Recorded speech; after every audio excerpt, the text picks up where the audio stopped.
usually in high school, I won't say that we're still approachable here, but it may be a slightly more formal. There isn't as much, a lot of times, opportunity to get to know each student as it is in high school, where you see a teacher every day, and the teacher may only have a certain amount of students. There may be a lot more students and a lot more classes that a professor would teach in college. So the approach may be a little bit more formal at first until the student and the professor get to know one another, and then after that it may change. Always address with a title before, and then if the person tells you that they prefer to be called by their first name or a nickname or something like that, then go by it at first. But always, if they're a doctor, go by doctor. If they're not, maybe professor or Mr. or Mrs. In Spanish courses, señor, señora, señorita. And then after that, if they choose for you to say something else, they'll let you know.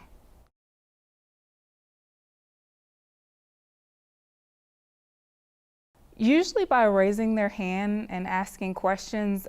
Each professor has different policies and procedures that they do in their classroom. So there, may be a different method for a professor. They may not want you to interrupt a lecture. It just depends on that person. But usually, like classrooms in high school where you raise your hand, or if you're having a discussion, you may be able to just interject. Or if you need to, sometimes, maybe writing on the board, a student can say, "Excuse me, could you stop for a second? Can I ask you a question?" I'm okay with that. So even vocalizing, if the professor can't see you, raise your hand.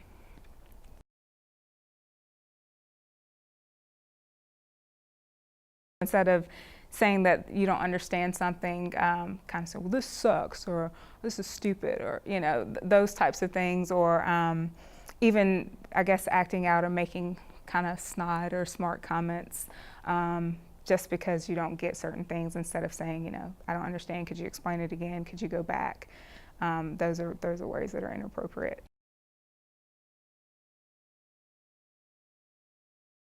Don't communicate like you're sending a text to your friend.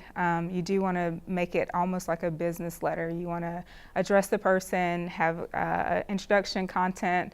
I've had a lot of students that text or send an email that's all lowercase. They use slang, and it's not that it's not completely understood, but it can get in the way of understanding what it is that the student wants. It can make a professor think a certain way that the student's not taking things seriously.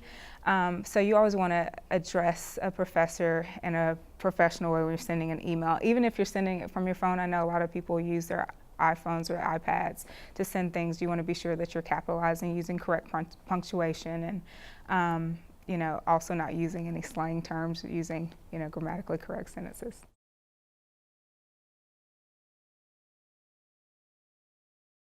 Office hours are a time set aside. A lot of the times I think students misinterpret it and think that that's the time for us to prep, and we have prep work during that time, but I always tell my students office hours are times for them. And so if you need extra help, if you need to discuss a problem, if you're having a certain personal situation that you need to discuss privately, that's a good time to go see your professor. It is time for the students to be able to access their professors. So, and we usually have, according to how many courses we have, but most of the time, most professors have at least 15 hours a week of office hours if they're teaching a full load.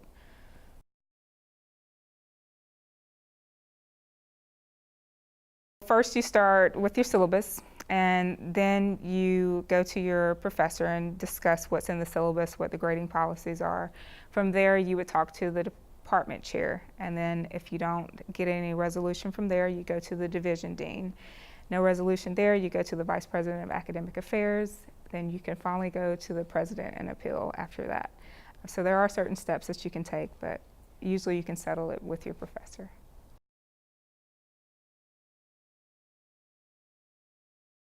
The top reason you want class to go smoothly, you want it to be an enjoyable experience, but a lot of the times too, you'll end up having to work with other students on group projects, or just partnering in class to complete certain assignments. Also, it's good to have a good relationship with other students just in case you miss something and you need to know about what was going on in class, if you need notes, or maybe you guys need to study together, or maybe they have a different aspect or perspective over the lesson that you didn't get and they're able to help you out. So it's always good to have different mediums of what's going on in class, just in case you weren't there. There are certain times where a lecture involves a discussion, and it's an open discussion, and it's not formal where they have to raise their hand or get the attention of the professor. But I guess general rules would be to let that person finish what it is that they have to say, be respectful. Make sure that your tone of voice is appropriate, not that you're not yelling things. It's okay. Actually, we like for students to question things and disagree. This is an area for students to learn and be open. And so we do want students to think about things, and if they disagree, to be able to express those. But just showing respect and using tone of voice. Now, if it's something where a student asked a question or made a statement and it's not an open discussion, then you may want to wait and raise your hand and see if you can add to it. If there's enough time. But a lot of the times, like I said, there's a lot of procedures that are in place beforehand that professors set up so that you can have that environment and everyone can show respect to each other's opinions. It's also good for students to get involved in extracurricular things that are going on, whether it's clubs or sports or intramurals.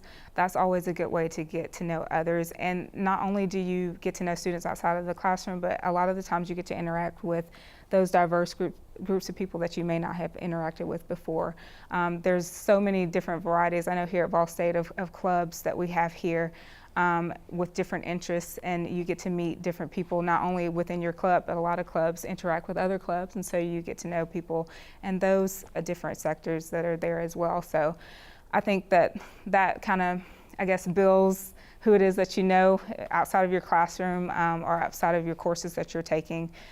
You're able to, I guess, see some other perspectives and learn some other things that you may not have learned before, and then you kind of meet some people that may have different goals, because if you're in certain courses, especially if you're starting to take major courses, then you of course have people that are interested in some of the same things, so you get to learn about some other interests when you do extracurricular. So that's the idea as well.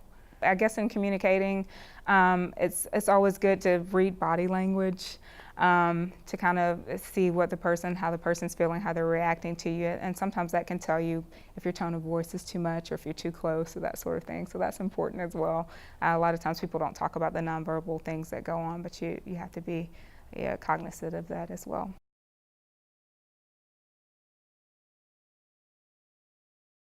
Usually I always tell my students, because I teach a foreign language, so there's always some cultural things that come up, to not automatically deem it as weird, but just say it's different.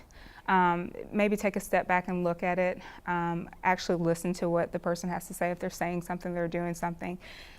Culture and diversity, there's reasons behind the things that we do. It may not make sense right off, but usually a lot of the times it's something that has been ingrained, just like the beliefs that you have are ingrained, and so you don't want to be offensive to it or offended by it or be offensive with it. I would suggest that students just take a step back. I think it's okay to ask questions as long as they're appropriate questions and you're not doing it to be offensive, that you really want to know a little bit more about it, because that's how we learn. So if it's something that you don't understand, maybe ask that question. Or a lot of the times if students feel like that, especially if it's in a classroom setting and it can be a conflict, that's a good time to use your professor and say, hey, I didn't understand something that this person was saying. Do you think it would be okay if maybe we met with you in a neutral environment to discuss it or something like that?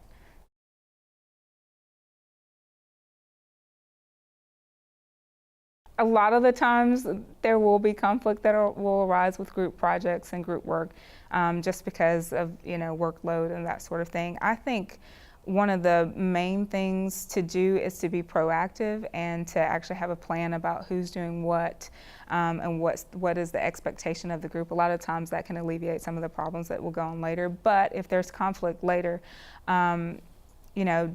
be direct about it. Again, be respectful about what you're disagreeing and show the person your viewpoints, listen to them as well. And then again, if it escalates and it's not being able to be resolved, you can't resolve it within the group, then that's a good time to take it to your professor and see if there's some things that they may be able to help with or some ideas that will be able to solve the problem. You don't want to be rude. Of course, you don't want to use offensive language or curse words or things like that. And you don't want to jump to conclusions. You do want to hear that person's side and then make some decisions about it after. And then also, not being prepared. You want to be sure that you have preparation. So if you're not prepared to do things and you just have an expectation but it hasn't been said and the person doesn't know it, then what are they supposed to do with that if you think they're supposed to do something but it wasn't stated? So actually being prepared to get the job done is helpful as well.